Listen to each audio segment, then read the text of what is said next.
Do you work in paediatrics, specifically enteral feeding, or do you want to learn more about what is involved in tube feeding paediatrics?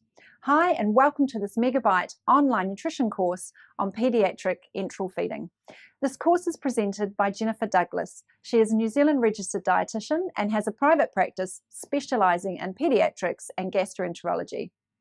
She is a member of the Paediatric Society of New Zealand's Clinical Reference Group on Paediatric Tube Feeding and is helping to develop a national guideline for tube feeding children in New Zealand. Jennifer explains how to provide an accurate nutritional assessment of the paediatric patient and how to implement specific feeding regimens for various paediatric medical conditions. As a specialist in paediatric tube feeding, Jennifer shares her working knowledge on how to systematically work your way through the nutrition care process and how to provide the best clinical outcome for your patient. This course is approved by the Academy of Nutrition and Dietetics as 2 CPEU hours at level 3.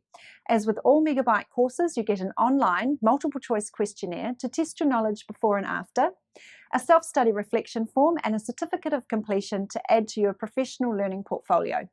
This is a great course for all dietitians wanting to learn more about paediatrics. So what are you waiting for? Click on the link to get started now.